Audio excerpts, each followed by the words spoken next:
नमस्कार, मैं Shreya. Digital India news में आप सभी का स्वागत है। बढ़ते आज की खबरों की ओर। असम विधानसभा में पेश हुआ समान नागरिक संहिता विधेयक। असदुद्दीन ओवैसी ने मुसलमानों पर हिंदू कानून थोपने का लगाया आरोप। असम सरकार ने विधानसभा में समान नागरिक संहिता विधेयक पेश किया है, जिसमें बहु विवाह और पर प्रतिबंध और लिव इन रिलेशनशिप का पंजीकरण अनिवार्य करने का प्रावधान है। हालांकि यह कानून अनुसूचित जनजातियों पर लागू नहीं होगा। इस विधेयक की तीखी आलोचना करते हुए एआईएमआईएम प्रमुख असदुद्दीन ओवैसी ने इसे मुसलमानों पर हिंदू कानून थोपने का परोक्ष प्रयास बताया है। देश में अवैध प्रवास और असामान्य जनसंख्या असंतुलन से निपटने के लिए गृह मंत्रालय ने गठित की हाई लेवल कमेटी। केंद्रीय गृह मंत्री अमित शाह ने भारत में अवैध प्रवास और अन्य असामान्य कारणों से हो रहे डेमोग्राफिक चेंज के मूल्यांकन के लिए एक हाई लेवल कमेटी के लिए गठन की घोषणा की है। इस चुनौती को राष्ट्र सुरक्षा और सामाजिक संरचना के लिए गंभीर बताते हुए शाह ने कहा कि प्रधानमंत्री मोदी ने 15 अगस्त 2025 को इसकी घोषणा की थी। जस्टिस प्रकाश प्रभाकर नावेलकर की अध्यक्षता वाली इस समिति में दुर्गा शंकर मिश्रा और डॉक्टर शमिका रवि जैसे विशेषज्ञ शामिल हैं।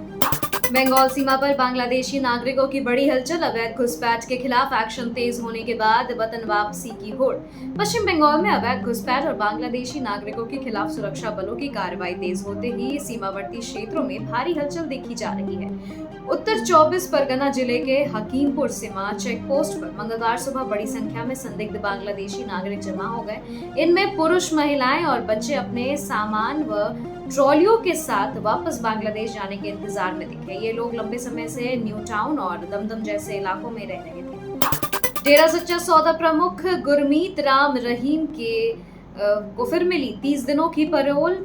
साल 2020 के बाद 16वीं बार आया जेल से बाहर।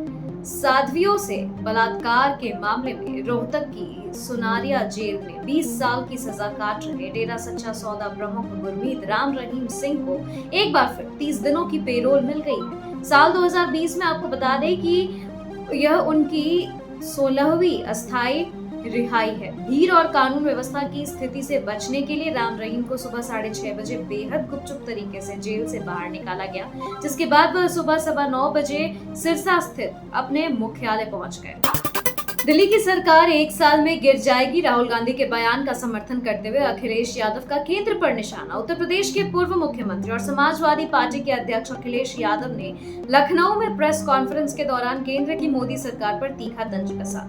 राहुल गांधी के उस बयान पर प्रतिक्रिया देते हुए जिसमें उन्होंने कहा था कि पीएम मोदी 1 साल में जाने वाले हैं, अखिलेश यादव ने कहा कि यूपी में सपा की सरकार बनते ही दिल्ली की सत्ता गिर जाएगी। सपा प्रमुख के इस बयान पर पार्टी नेताओं ने जमकर तालियां बजाई। नई दिल्ली में आयोजित क्वाड विदेश मंत्रियों की बैठक से भड़का चीन। बीजिंग ने गुटिये टकराव और विशेष गुटबाजी का किया विरोध। पश्चिम एशिया युद्ध संकट के बीच नई दिल्ली के हैदराबाद हाउस में विदेश मंत्री एस जयशंकर की अध्यक्षता में क्वाड देशों के विदेश मंत्रियों की अहम बैठक हुई है। बैठक में अमेरिका, जापान और ऑस्ट्रेलिया के विदेश मंत्रियों ने भाग लिया और हिंद प्रशांत क्षेत्र में सहयोग बढ़ाने और फिजी में बंदरगाह बनाने पर सहमति जताई है। इस पर आपत्ति जताते हुए चीनी विदेश मंत्रालय ने कहा कि क्वाड का सहयोग किसी तीसरे देश को निशाना बनाने या गुटिये टकराव के लिए नहीं होना चाहिए। मेकेदातु परियोजना के भूमि पूजन। सीएम विजय ने पीएम मोदी को पत्र लिख डीपीआर खारिज करने की मांग की। तमिलनाडु के मुख्यमंत्री सी जोसेफ विजय ने प्रधानमंत्री नरेंद्र मोदी को पत्र लिखकर कर्नाटक की मेकेदातु जलाशय परियोजना के विस्तृत परियोजना विवरण को खारिज करने की मांग की है। सीएम विजय ने कर्नाटक के उप मुख्यमंत्री डीके शिव कुमार द्वारा भूमि पूजन की घोषणा को सुप्रीम कोर्ट और कावेरी जल विवाद न्यायाधिकरण के आदेशों का स्पष्ट उल्लंघन बताया। उन्होंने कहा कि बिना अन्य राज्यों की सहमति के नई परियोजना शुरू करने से तमिलनाडु के लाखों किसानों की आजीविका प्रभावित होगी। केरल के मुख्यमंत्री वीडी सतीशन ने प्रधानमंत्री मोदी से की मुलाकात। सांस्कृतिक प्रतीक के रूप में भेंट की कथकली की मूर्ति।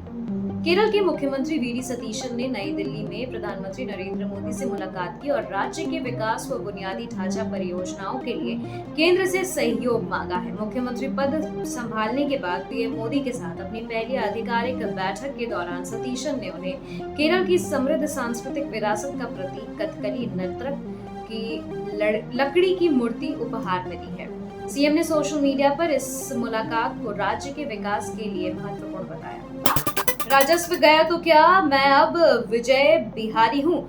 बिहार के कृषि मंत्री विजय कुमार सिन्हा का छल का दर्द, अधिकारियों को दी चेतावनी। बिहार के कृषि मंत्री विजय कुमार सिन्हा का दर्द मुजफ्फरपुर में बिहार लीची संगम कार्यक्रम के दौरान एक बार फिर छलक उठा। खुद को कृषि विभाग का नया विद्यार्थी बताते हुए उन्होंने कहा कि कुछ लोग सोच रहे हैं कि उन्हें राजस्व विभाग से हटाकर राहत मिल गई है, लेकिन वे अब विजय सिन्हा नहीं बल्कि विजय बिहारी हैं। उन्होंने कड़े तेवर दिखाते हुए चेतावनी दी कि बिहार के किसानों को रुलाने वालों के खिलाफ उनका एक्शन जारी रहेगा।